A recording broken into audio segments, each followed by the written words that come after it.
Sa carrière de député fut brève, mais sa carrière sur la scène politique a duré beaucoup plus longtemps. Bienvenue à Mémoire de député.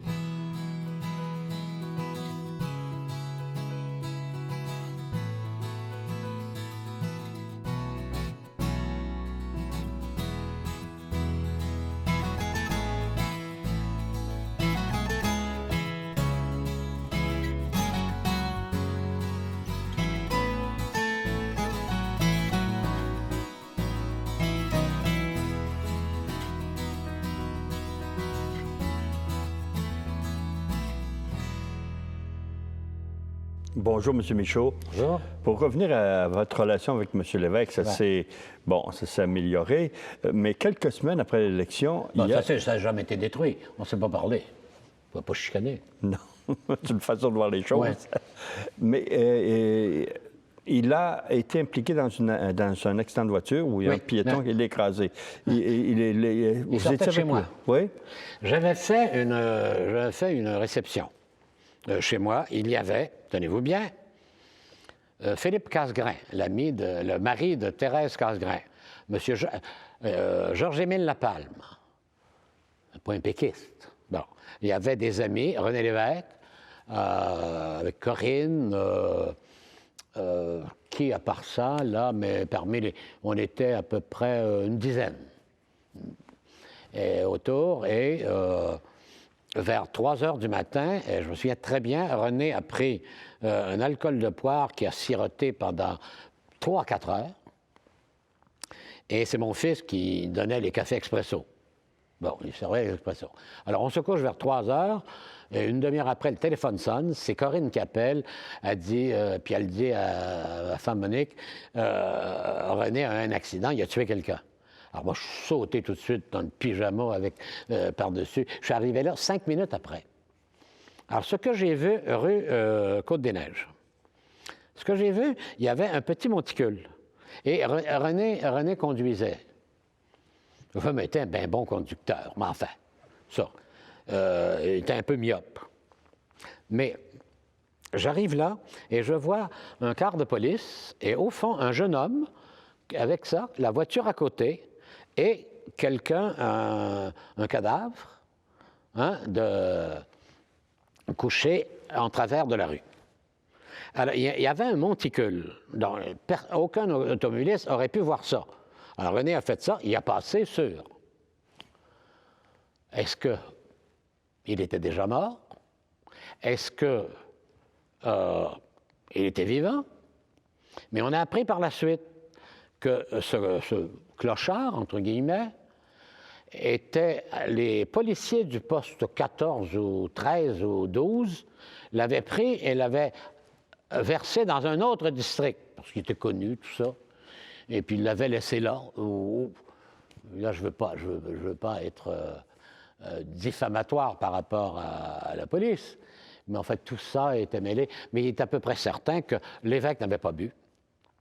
Il avait siroté longtemps un poids. Tant et si bien que la police a interrogé par la suite. Petite parenthèse, moi je suis un amateur de vin, je suis encore un peu relié à une agence de vin. Alors, j'ai des vins toujours assez vénérables et dans des beaux verres. Alors finalement, la police m'a demandé combien de verres. Oh, ben j'ai dit, il y avait toujours le même verre.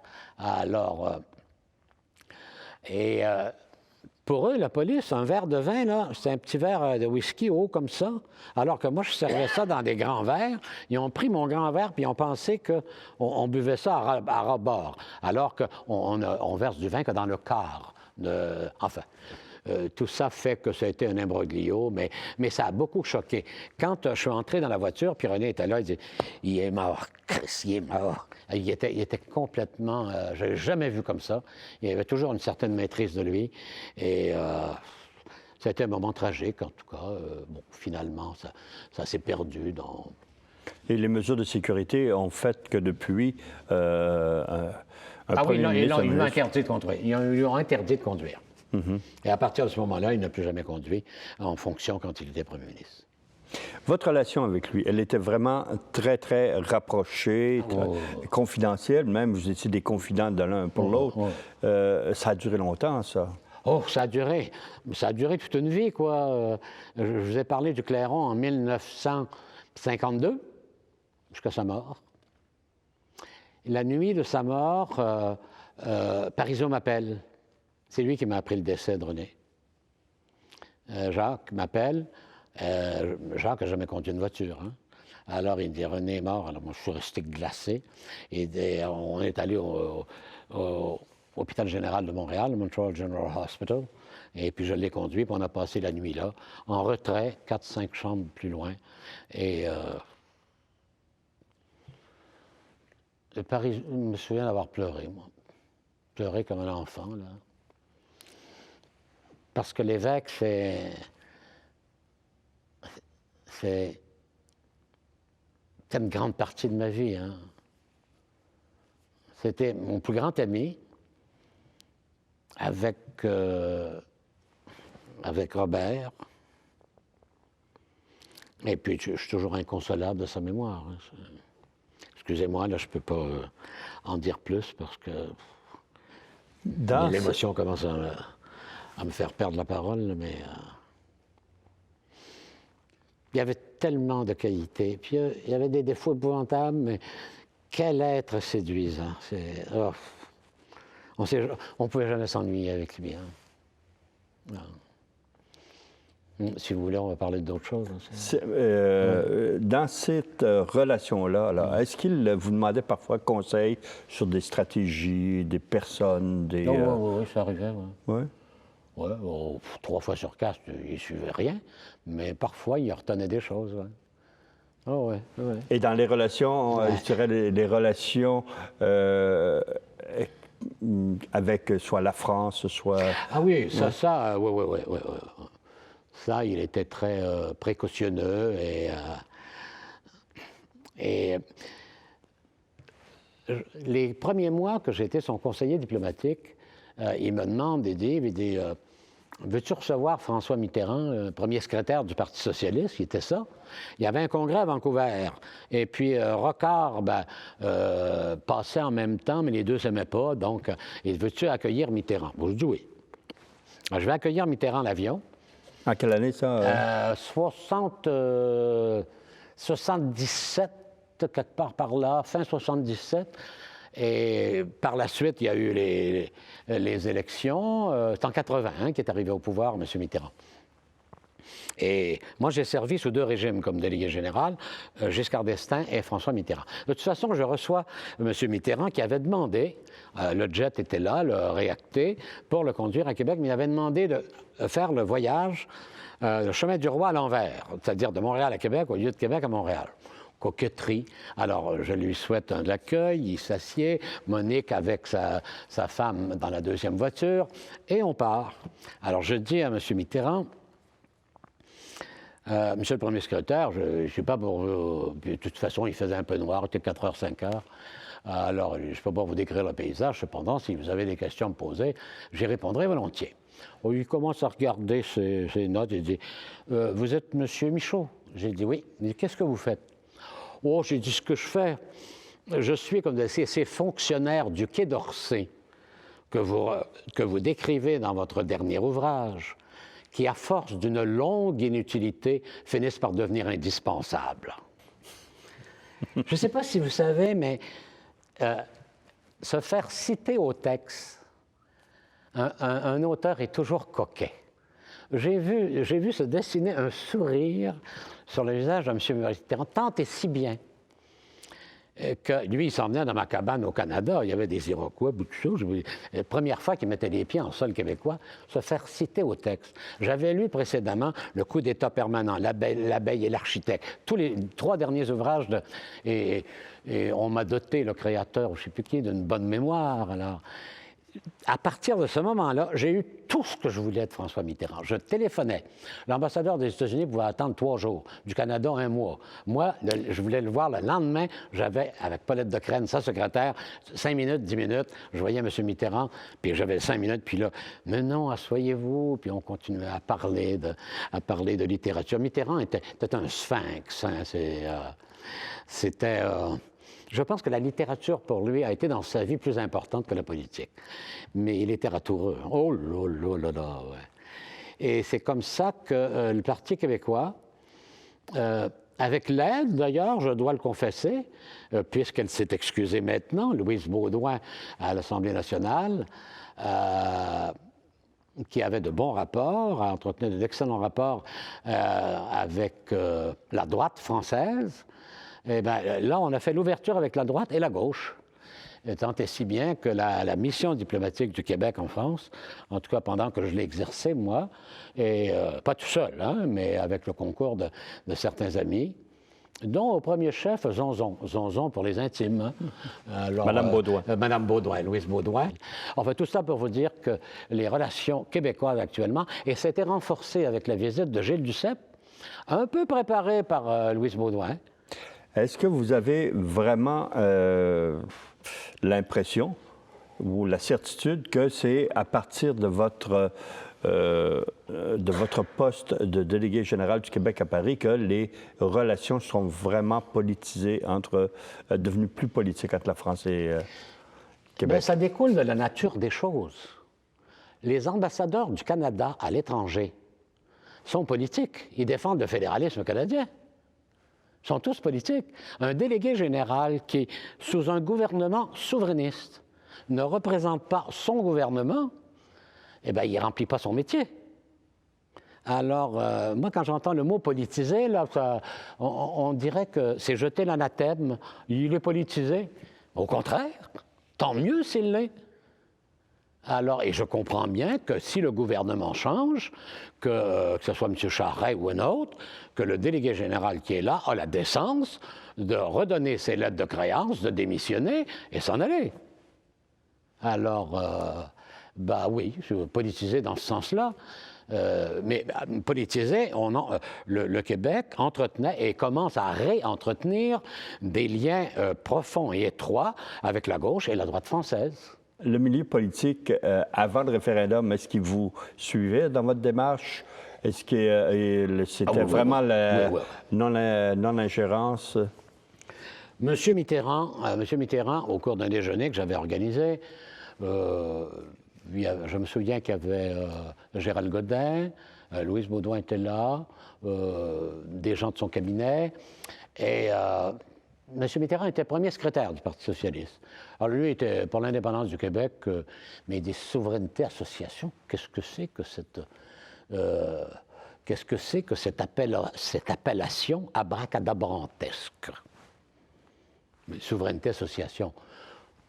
Ben, la souveraineté, c'est l'indépendance, la capacité pour un État de négocier toute forme d'association. Alors, il dit, c'est répétitif, ça ne veut rien dire. Vous n'irez jamais nulle part avec un slogan, un avenir comme ça. Il avait raison, d'ailleurs. Hein? Alors, on a tous rabaissé un peu notre caquet, puis on a pris acte. Les Français dans la droite, nous ont toujours manifesté plus d'intérêt. Encore que dans le Parti socialiste, Jean-Pierre Chevènement, c'est un ami que je tutoie, Michel Rocard, ancien premier ministre, c'est un ami que je tutoie, M. Mitterrand, jamais personne ne le tutoyait. On avait beaucoup d'amis chez les ministres socialistes, Alain Perfit, Jacques Chirac, qui était président de la République. Finalement, je crois que le Québec a la cote en France. Non seulement il a la cote politiquement, il l'a eu avant. Aujourd'hui, ben, c'est les chanteurs, c'est les musiciens, c'est les danseurs, c'est les écrivains. C'est assez formidable. Culture, hein? Quoi. Assez formidable. Économiquement, même, c'est une manne qui tombe du ciel. Hein? Je suis très heureux de voir tous les succès des Québécois en France. D'ailleurs, sur le plan économique, vous avez été l'instigateur, enfin le promoteur de l'arrivée de l'usine Péchiné. Ah mon Dieu, oui. Oui. Et Jacques Parizeau, un jour, a dit, Yves Michaud a payé son salaire de délégué général du Québec en France jusqu'à l'année 3078, quelque chose du genre. Parce qu'on devait négocier pour que Péchiné investisse ici, on devait négocier avec le Parti communiste. Oui, parce qu'il fallait que 3 usines ferment en France, dans la vallée de la Maurienne et 2 autres, hein, des travailleurs communistes. Alors, j'ai réussi, je ne suis pas tout seul, là, mais le Saint-Esprit devait me guider. Quoi que pour les communistes, ils ne connaissent pas, eux. Enfin, alors, on a réussi à obtenir qu'il n'y ait pas de bouleversement social dans ces régions de France où Péchinet avait des travailleurs qui étaient syndiqués de la CGT, la Confédération Générale des Travailleurs, qui est l'organe qui est d'obédience communiste. Alors, c'est comme ça que... Vous savez, la diplomatie, c'est pas juste se recevoir avec des champagnes et puis des verres de vin. C'est comme ça que s'organisent et se trafiquent, dans le plus noble sens du mot, les relations internationales. Mm-hmm. Alors, j'étais assez content de... Et souvent, moi, on me prenait pour un bretteur, puis un beau parleur et tout ça. Et le fait que j'ai eu ce témoignage de Jacques Parizeau, encore que j'ai été élevé, moi, dans le respect des sous. Hein.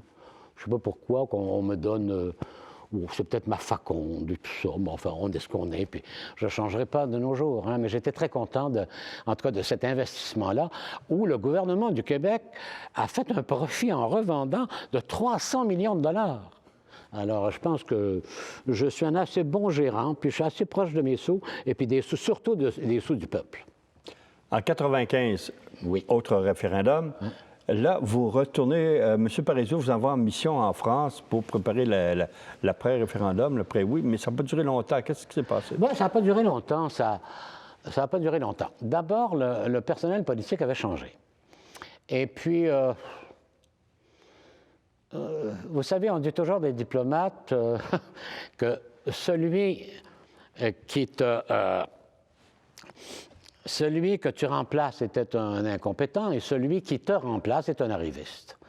On se dit ça entre nous, là. Alors, je n'ai pas eu beaucoup d'appui de celui qui était là comme délégué général, mais je peux le comprendre, c'était Louis Roquet. Je me suis toujours un peu méfié de son appartenance ou de sa foi dans l'indépendance du Québec, mais ça, c'est une autre histoire. Bref, ça ne cliquait pas entre vous deux. Non, ça n'a jamais été... Non, ça ne cliquait pas. Mais je peux le comprendre, parce qu'arrivé là, c'était presque quand j'en ai parlé à Jacques Parizeau, mais j'ai dit, écoute, c'est un désaveu de ce que le Roquet fait, puisque tu m'envoies. Ben non, il dit, toi, tu as tes relations, lui, il y en a d'autres. Bon, on a essayé d'additionner ça, puis ça n'a pas fonctionné. Alors finalement, peut-être que je suis sévère à l'endroit de Louis Roquet, hein. J'en sais rien. Mais je sais qu'on n'avait pas des relations particulièrement fraternelles et affectueuses.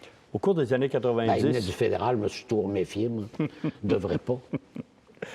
Au cours des années 90, ouais. En dehors de la politique, vous êtes porté le grand défenseur des petits épargnants. Ça vous a valu, évidemment, ce grand titre de Robin des banques. Oui. Est-ce que les victoires ont été difficiles à arracher?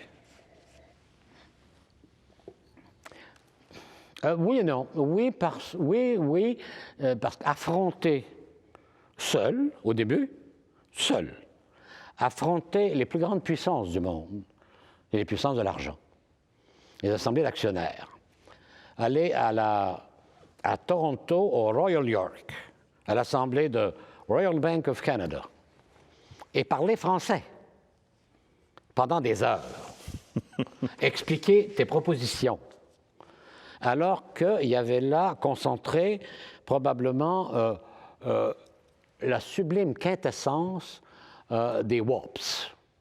Hein, les orangers sont à rien, souvent des mégères. Alors quand je parlais français, et à l'occasion, je citais en anglais quelques mots, en disant, je vais citer en anglais parce qu'il m'apparaît que la définition de cet article de la loi est plus compréhensible que même la langue française. If the purpose by this law is as for the objective of, dans un anglais relativement correct et châtié. Alors après ça, quand des nuées de vieilles rombières qui s'abattent sur moi, you don't have the right to speak French in Toronto. Hein? Your English is wonderful. Ben là, moi, je répondais, there are two official languages in Canada, madame, whether we like it or not. If you don't like it, why don't you move to England? Alors, c'était ça, la bataille. Ça, c'était pas facile.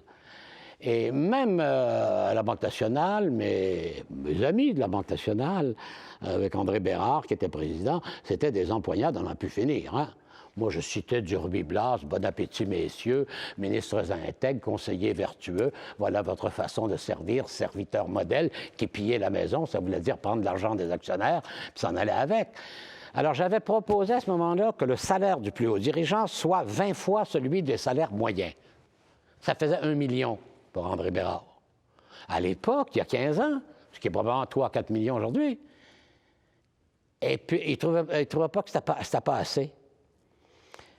Mais aujourd'hui, la cupidité, la rapacité de ces escrocs financiers font en sorte que les conseils d'administration veulent, aplatis, avachis, sous la gouverne du président, votent des salaires de 10, 15, 20, 30 millions de dollars avec des primes.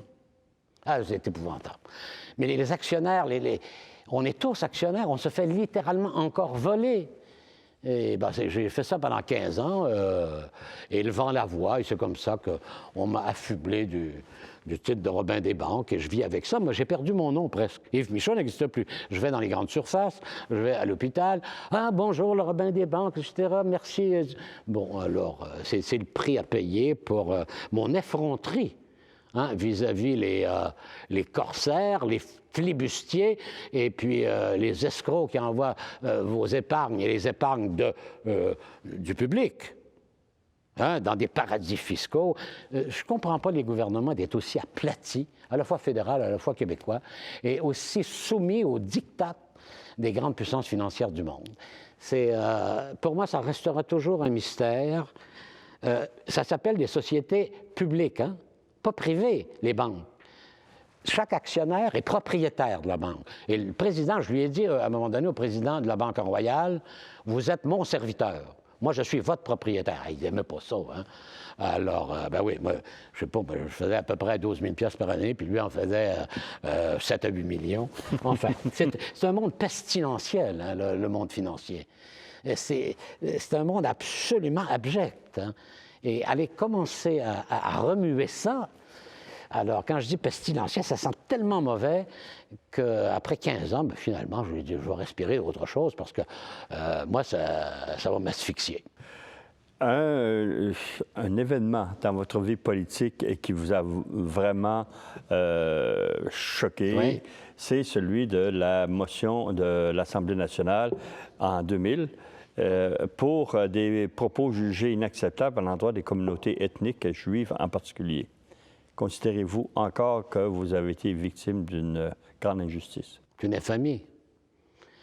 Et je me demande encore comment il se fait que 109 députés, pas un seul, ne s'est levé pour dire « Est-ce qu'on pourrait prendre connaissance des propos que nous blâmons? » Pas un seul sur 109. Cette motion a été votée sur du néant. Il n'y en a pas de propos. Je n'ai jamais pu obtenir de l'Assemblée nationale, ni de personne, il n'y a jamais eu de propos devant les États généraux de la langue française. C'est chercher les propos, il n'y en a pas. Il y en a, mais qui sont extrêmement élogieux à l'égard du peuple juif. Et je citais Lionel Groulx. Il parlait du peuple juif, ce peuple admirable, solidaire, responsable dans toutes les épreuves, Groulx donnait le peuple juif en exemple aux Canadiens français de l'époque, les Québécois d'aujourd'hui, hein, pour garder leur fidélité, leur constance, etc. Alors, écoutez, moi, je suis grand-père d'un enfant juif qui s'appelle David Anselm. Ma femme, Monique, est marraine d'une fille juive, Nicole Gage. Un de mes meilleurs amis a été en France, Georges Anselm, qui était juif. J'habite un quartier juif depuis 47 ans, en parfaite harmonie et relation avec mes voisins qui sont de confession israélite. Comme antisémite, on aurait peut-être pu trouver un profil un peu mieux que le mien. Alors, mais tout ça, ça prouve la bêtise. Ça prouve il y a quelque chose de pourri au royaume du Danemark pour au royaume du Québec. Le fait que deux anciens ministres conservateurs fédéraux, Bouchard et Charest, présentent une motion dont aucun de leurs députés a le droit de lire les propos pour me blâmer sur des propos à l'égard du peuple juif. Quand même, il faut le faire. Essayer de réconcilier la raison avec ça. Et mon âme a battu Sadoko qui la tue. C'est dans Racine, ça. Et toujours après 10 ans, je me demande qu'est-ce qui a pris à ce Parlement en folie d'agir de façon aussi irresponsable. Mais tout le monde reconnaît ça, alors... Mais espérez-vous justement qu'il y ait correction? Ah, moi, oui. Les gens disent des excuses. J'en ai rien à cirer, des excuses, moi. Les excuses, c'est très bien, bon, ça fait toujours un peu plaisir. Moi, je ne demande rien. Tout ce que je demande, c'est que les règlements de l'Assemblée nationale soient corrigés, de sorte que cela ne se répète plus jamais. Eussé-je dit des mots infamants à l'égard juifs, je ne sais pas, moi, palestiniens ou autres, il y a des tribunaux pour ça. Libelle, diffamation. L'Assemblée nationale est une tribune, ce n'est pas un tribunal. Elle ne doit pas rendre justice, elle n'est pas là pour rendre justice.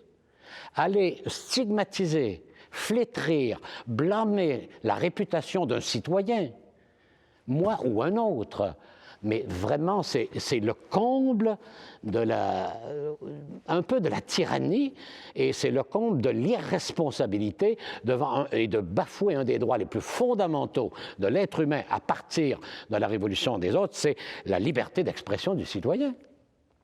Voilà, je m'enflamme là encore un peu, mais je vais essayer de descendre sur terre puis retrouver mon calme. Je suis complètement hérissé.